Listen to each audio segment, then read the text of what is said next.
Hello everyone, welcome back to my YouTube channel the radiology revolution classes. Guys, आज हमारे series का second chapter में लेके आई हूँ जो है एक्सरे ट्यूब। ओके, तो ये देखिए complete set of all x-ray tube MCQs from government exams. ठीक है, जो कि 2013 से 2024 तक के पीछे गए सारे क्वेश्चंस है। और ये जो हमारा टॉपिक रहने वाला है वो है एक्सरे ट्यूब। दोस्तों, मैं जो सीरीज़ लेकर आई हूँ ये हम कर रहे हैं जितने भी गवर्नमेंट एग्जामिनेशन होने वाले हैं रेडियोग्राफर्स के लिए, वो मैं हर एक टॉपिक वाइज सारे क्वेश्चंस लेके आई हूँ जो कि लास्ट ईयर क्वेश्चन पेपर में पूछे गए हैं, जितने भी एग्ज़ाम में पूछे गए हैं। ठीक है, तो सबसे पहला हमने जो चैप्टर पढ़ा था वो पढ़ा था इलेक्ट्रोमैग्नेटिक रेडिएशंस पे। तो जितने भी टाइप्स के इलेक्ट्रोमैग्नेटिक रेडिएशंस पे क्वेश्चंस पूछे गए हैं लास्ट ईयर के क्वेश्चन पेपर में, वो सारे मैंने आपको फर्स्ट सीरीज़ में समझाया हुआ है।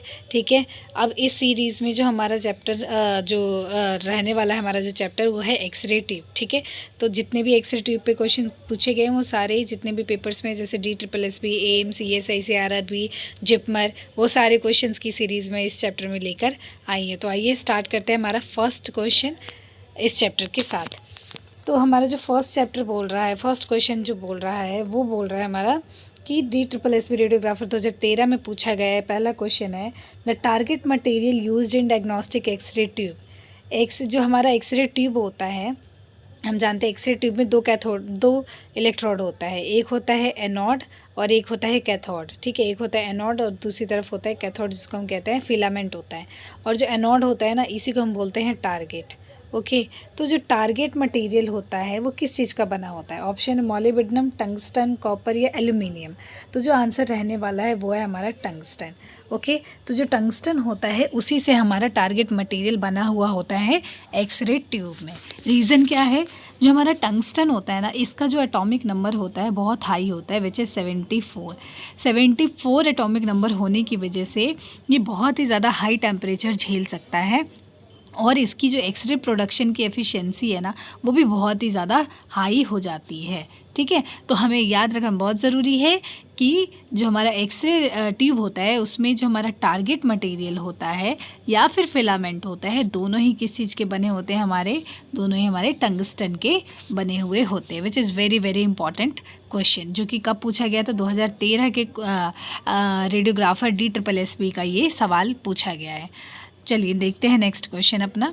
नेक्स्ट क्वेश्चन बोल रहा है कि the filament of x-ray tube is made up of. देखिए, पहला वाला जो क्वेश्चन था वो भी 2013 का था, उसमें पूछा था कि टारगेट किस चीज़ से बना रहता है। अब इसमें पूछ रखा है जो फिलामेंट है, यानी कि जो नेगेटिव टर्मिनल है, कैथोड है, वो किस चीज़ का बना हुआ होता है। तो उसका भी आंसर क्या रहने वाला है? सी, टंगस्टन। इसका भी सेम वही रीज़न है। इसकी वजह से क्या होता है, जो हमारा टंगस्टन होता है 74 होता है इसका एटॉमिक नंबर, और फिलामेंट जो बना होता है इसमें थर्मियोनिक एमिशन बहुत ज़्यादा अच्छे से होता है। ओके, थर्मियोनिक एमिशन क्या होता है हम धीरे धीरे वो भी आगे समझेंगे। देखिए, मैं शॉर्ट में बता देती हूँ। ये हमारे क्या होता है, एक्सरे ट्यूब होता है।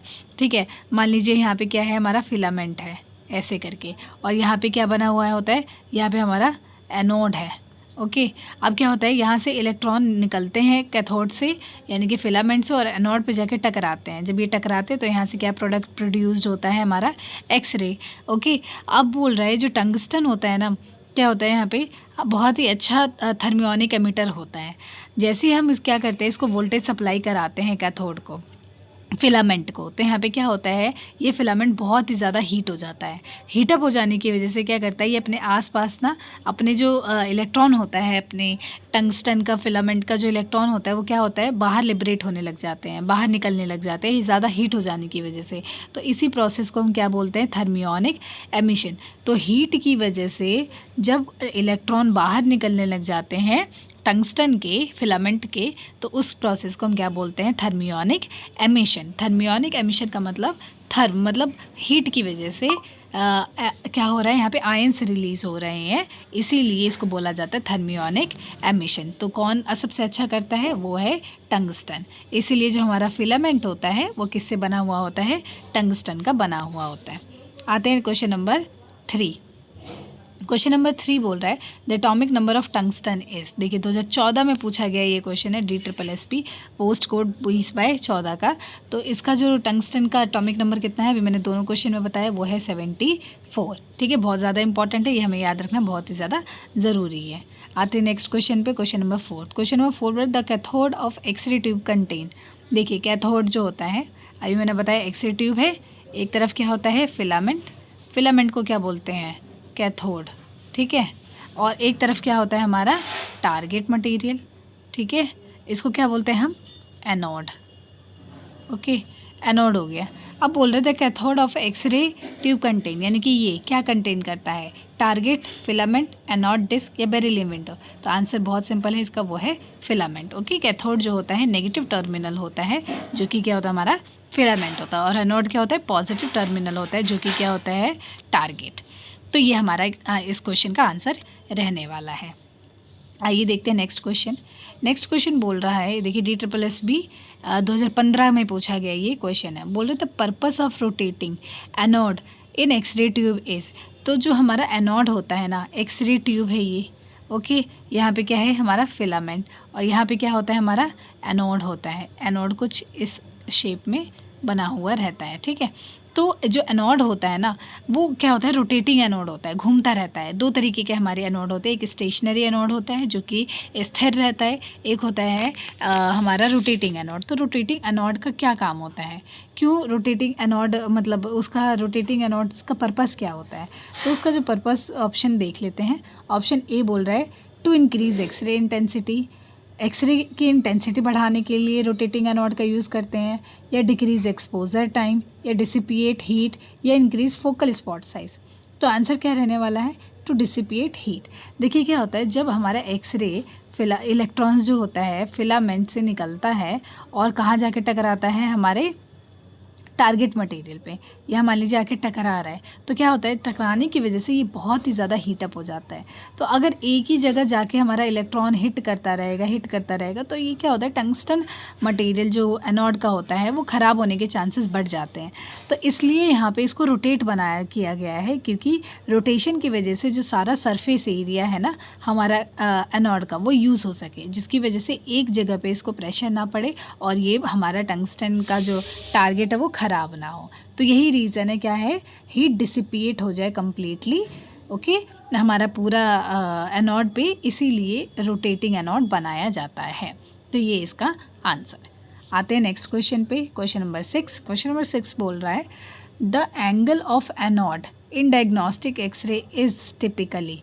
तो जो हमारा एंगल होता है एनोड का, जैसे कि देखिए एनोड सिर्फ बना रही हो एक्सरे ट्यूब का, हमारा जो एनोड होता है ना कुछ इस तरीके का होता है, ये हो गया उसका हैंडल, और यहाँ पे हमारा एनोड होता है इस तरीके से, ठीक है। तो ये बोल रहा है ये जो एंगल होता है ये हमारा इतना एंगल, ये रहा, ये जो एंगुलेशन होता है वो कितना होता है हमारा क्या बोलते हैं एक्सरे ट्यूब जो एनोड होता है उसका ये एंगुलेशन कितना दिया जाता है इसमें। तो ऑप्शन बोल रहे हैं 5 से 10 डिग्री, 12 से 17 डिग्री, 20 से 25 डिग्री, या 30 से 35 डिग्री। तो आंसर जो रहने वाला है हमारा 12 से 17 डिग्री। तो जनरली 12 से 17 डिग्री जो होता है हमारा ये एंगुलेशन दिया जाता है एनोड का, ताकि क्या हो सके यहाँ पे एनोड हील इफ़ेक्ट अच्छा क्रिएट हो सके, ठीक है। एनोड हील इफ़ेक्ट क्या होता है वो भी हम अच्छी तरह आगे समझेंगे। तो आंसर क्या है इसका 10, 12 से 17 डिग्री पे क्या होता है एंगुलेशन दिया जाता है। आते हैं नेक्स्ट क्वेश्चन पे। नेक्स्ट क्वेश्चन बोल रहा है हमारा क्वेश्चन नंबर 7 थर्मियोनिक एमिशन इन एक्सरे ट्यूब अकर्स। तो थर्मियोनिक एमिशन कहाँ होता है एक्सरे ट्यूब में, एनोड पे होता है, कैथोड पे होता है, ग्लास एनवलप पे होता है, ऑयल चैम्बर पे होता है। तो आंसर इज कैथोड, जिसको हम क्या बोलते हैं फिलामेंट भी बोलते हैं। Very simple question, okay. Filament पे क्या होता है हमारा थर्मियोनिक एमिशन होता है। आते हैं नेक्स्ट क्वेश्चन पे, क्वेश्चन नंबर 8।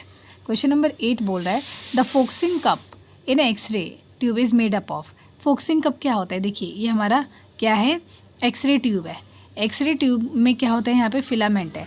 अब फिलामेंट के ही आगे ना फोक्सिंग कप बना होता है ऐसे करके, ठीक है। इसका काम क्या होता है जो इलेक्ट्रॉन्स निकल रहे होते हैं ना उसको क्या करता है वो एक जगह पे फोकस करता है ताकि टारगेट मटेरियल पे जाके अच्छे से ये हिट कर सके। तो ये जो बना हुआ होता है वो किसका बना हुआ होता है, वो बना होता है निकल का, और ये इसके पास भी नेगेटिव चार्ज प्रेजेंट होते हैं, ताकि क्या होता है, इलेक्ट्रॉन पे भी नेगेटिव चार्ज होता है और ये निकल भी नेगेटिव चार्ज का बना हुआ होता है, जिसकी वजह से क्या होता है, इलेक्ट्रॉन और नेगेटिव चार्ज आपस में रिपेल करेंगे और रिपल्शन की वजह से ये सारे इलेक्ट्रॉन यहाँ से दूर भागेंगे, कहाँ, एनोड की तरफ, यानी कि पॉजिटिव चार्ज की तरफ। तो इसीलिए जो हमारा फोकसिंग कप होता है वो किसका बना हुआ होता है, निकल का बना हुआ होता है। तो right answer is option C, nickel. आते देखते हैं नेक्स्ट क्वेश्चन, क्वेश्चन नंबर 9 बोल रहे the efficiency of x-ray production in diagnostic ranges approximately. तो ऑप्शन क्या है, लेस देन 1%, बी ऑप्शन है 5 to 10%, सी ऑप्शन है 20 to 25%, या डी ऑप्शन है हमारा 50%। आंसर क्वेश्चन ये बोल रहा है कि जो हमारा डायग्नोस्टिक एक्सरे होता है वहाँ पर कितने जो एक्सरे का प्रोडक्शन होता है वो रेंज क्या है। तो आंसर जो रहने वाला है लेस देन 1%। तो जब हमारा प्रोसेस चल रहा होता है प्रोडक्शन ऑफ एक्सरे का, तो उस प्रोसेस में 1% से भी कम क्या होता है, एक्सरे का जनरेशन होता है। बाकी 99% से ज़्यादा जो होता है हमारा कन्वर्जन होता है वो होता है हमारा हीट में। ठीक है, तो जब हमारा प्रोसेस चल रहा होता है ना एक्सरे कन्वर्जन का, तो एक्सरे जब प्रोडक्शन हो रही होती है तो 1% हमारे से भी कम हमारा एक्सरे प्रोड्यूस होता है। बाकी सारा का सारा किस में कन्वर्ट हो जाता है, हीट में कन्वर्ट हो जाता है हमारे एक्सरे ट्यूब में। तो आंसर यही रहने वाला है, लेस देन 1%। जो नेक्स्ट क्वेश्चन बोल रहा है the speed of rotation of rotating anode is approximately. अभी जैसे हमने पढ़ा था कि जो हमारा एनोड होता है, ठीक है, वो एनोड क्या होता है, रोटेटिंग एनोड होता है, वो घूमता रहता है, गोल गोल गोल गोल घूमता रहता है। इसमें रोटर है, स्टेटर लगा रहता है, रोटर लगा रहता है, अंदर रोटर रहेगा, बाहर स्टेटर रहेगा। ठीक है, कुछ इस तरीके से होता है। तो ये क्या होता है हमारा, ये घूमता रहता है पूरा का पूरा एनोड सिस्टम। तो जो इसकी जो रोटेशन होती है वो कितनी आरपीएम होता है, आरपीएम का मतलब क्या होता है, रोटेशन पर मिनट। तो 1 मिनट में कितनी बार रोटेट करेगा। तो आंसर जो रहने वाला है वो रहने वाला है 3000 से 3600 आरपीएम। ये इस रेंज पे क्या करता है, हमारा एनोड रोटेट करता है। ओके, चलिए देखते हैं क्वेश्चन नंबर 11। क्वेश्चन नंबर 11 बोल रहे the focal spot size in x-ray tube is controlled by. तो जो हमारा फोकल स्पॉट साइज़ होता है हमारा एक्सरे ट्यूब में, फोकल स्पॉट साइज़ वो किससे कंट्रोल होता है। ऑप्शन बोल रहा है केवीपी, बी ऑप्शन है एमएएस, सी ऑप्शन है साइज ऑफ फिलामेंट, या डी ऑप्शन है एनोड एंगल। तो राइट आंसर क्या होने वाला है, D, anode angle. Anode angle की वजह से क्या होता है, हमारे एक्सरे ट्यूब का जो फोकसिंग कप है, फोकल स्पॉट है, क्योंकि देखिए फोकल स्पॉट किस पे बना रहता है, हमारा एनोड पे ही बना रहता है। तो हमारा एनोड पे जो फोकल स्पॉट बना रहता है, क्योंकि यहीं पे आके इलेक्ट्रॉन हिट करते हैं और यहाँ से क्या निकलता है, हमारा एक्सरे निकलता है। तो फोकल स्पॉट किसका बना होता है, एनोड एंगल पे ही डिपेंड करता है कि कितना ज़्यादा हमारा फोकल का स्पॉट फोकल स्पॉट होगा। ओके, तो ये हमारा आंसर डी, एनोड एंगल।